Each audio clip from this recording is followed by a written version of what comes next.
ಯಲ್ಲಾಪುರ ರಾಜ್ಯದಲ್ಲಿ ನಮ್ಮ ಕಬ್ಬಿನ ಬೆಲೆಗೆ 3,500 ರೂಪಾಯಿ ಕೊಡಬೇಕಂತ ಏನು ರೈತರು ಹೋರಾಟ ಮಾಡ್ತಾ ಇದ್ದಾರೆ. ಇವತ್ತು 8 ದಿವಸ ಕಾಣ್ತದೆ. ಇಲ್ಲಿವರೆಗೆ ಸಹಿತ ಒಂದು 3,500 ರೂಪಾಯಿ ಒಂದು ಸಾರ್ವಜನಿಕ ಒತ್ತಡದಿಂದ ನಮ್ಮ ಕರ್ನಾಟಕ ಸರ್ಕಾರ ಯಾವುದೇ ಒಬ್ಬ ಜನಪ್ರತಿನಿಧಿ ಸಹಿತ ನಮ್ಮ ರೈತರಿಗೆ ಒಂದು ಸಂದೇಶ ಕೊಟ್ಟಿಲ್ಲ. ಜೊತೆಗೆ ಏನಪ್ಪ ಅಂತಂದ್ರೆ ಜೊತೆಗೆ ಕಾರ್ಖಾನೆ ಮಾಲೀಕರು ಸಹಿತ ಏನಾಗಿರಪ್ಪ ಅಂತಂದ್ರೆ ಅವರೇ ದೇಶದವರಿಗಾರು ಅಥವಾ ರಾಜ್ಯದವರಿಗಾರು ಅಂತ ತಿಳಿಯೋದಾಗಿದೆ. ಯಾಕಂದ್ರೆ ರೈತರಿಂದ ನಮ್ಮ ರೈತರಿಂದ ನಮ್ಮ ಕಾರ್ಖಾನೆ ಅಂತ ಹೇಳ್ತಾರೆ. ರೈತರ ಒಂದು ಬೆನ್ನೆಲುಬಿಗೆ ಬಲವಾದಂತಹ ಭೇಟಿ ಕೊಟ್ಟಂತಹ ಇವತ್ತಿನ ಸಕ್ಕರೆ ಕಾರ್ಖಾನೆ ಮಾಲೀಕರಿಗೆ ಈ ಮುಖಾಂತರ ಧಿಕ್ಕಾರವನ್ನು ಈ ಮುಖಾಂತರ ಹೇಳ್ತಿದ್ದೇನೆ.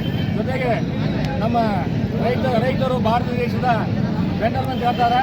ಆ ಬೆನ್ನೆಲುಬಿಗೆ ಕಟ್ಟಿಕೊಟ್ಟಂತಹ ಸಕ್ಕರೆ ಮಾಲೀಕರು ಇವತ್ತು ಏನಾಗಿತ್ತಪ್ಪ ಅಂತಂದ್ರೆ ರೈತರು ಹೊಲದಲ್ಲಿ ದುಡಿದು ಬೆವರನ್ನು ಸುತ್ತಕ್ಕಂತಹ ರೈತರನ್ನ ಇವತ್ತು ಬೀದಿಗೆ ಬಂದು ರಸ್ತೆಯಲ್ಲಿ ಮಲಗಿಸಿ ಅವರ ಕಣ್ಣೀರನ್ನು ಹಾಕ್ತಕ್ಕಂತಹ ಈ ರಾಜಕಾರಣಿಗಳು ಜೊತೆಗೆ ಸಕ್ಕರೆಯ ಒಂದು ಕಾರ್ಖಾನೆಯ ಮಾಲೀಕರು ಈ ಒಂದು ರೈತರಿಗೆ ಒಂದು ಮಾಡ್ತಕ್ಕಂಥ ಅನ್ಯಾಯದ ಒಂದು ಶಾಪ ನಮ್ಮ ಸಕ್ಕರೆ ಕಾರ್ಖಾನೆಯ ಮಾಲೀಕರಿಗೂ ಜೊತೆಗೆ ರಾಜಕಾರಣಿಗೆ ತಟ್ಟದೆ ಬಿಡುವುದು ಅಂತಕ್ಕಂತಹ ಮಾತನ್ನು ಹೇಳ್ತಿದ್ದೇವೆ.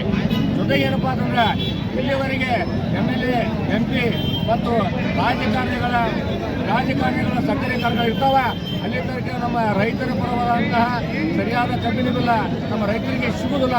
ಅದಕ್ಕಾಗಿ ಬರ್ತಕ್ಕಂಥ ದಿನಮಾನದಲ್ಲಿ ಯಾರ ಈ ರಾಜಕಾರಣ ನಮ್ಮ MLA MPಗಳು ನಮ್ಮ ಒಂದು ವಿಧಾನಸೌಧ ಆಶಿಗಾರ ಆ ಒಂದು ವಿಧಾನಸೌಧದಲ್ಲಿ ರೈತ ಪರವಾದಂತಹ ನಮ್ಮ ರೈತರನ್ನ ಪ್ರಾಮಾಣಿಕವಾದ ರೈತರನ್ನ ಆರಿಸಿ ನಮ್ಮ ಬರ್ತಕ್ಕಂಥ ದಿನಮಾನದಲ್ಲಿ 3,500 ರೂಪಾಯಿ ನಮ್ಮ ಕಬ್ಬಿನ ಬಿಲ್ಲಿಗೆ ಒಂದು ದೇವಾಲಯ ಅಂತಕ್ಕಂಥ ಮಾತನ್ನ ಈ ಸಂದರ್ಭದಲ್ಲಿ ನಾವು ಹೇಳ್ತಾ ಇದ್ದೇನೆ. ಕರ್ನಾಟಕ ರಾಜ್ಯ ರೈತ ಸಂಘಕ್ಕೆ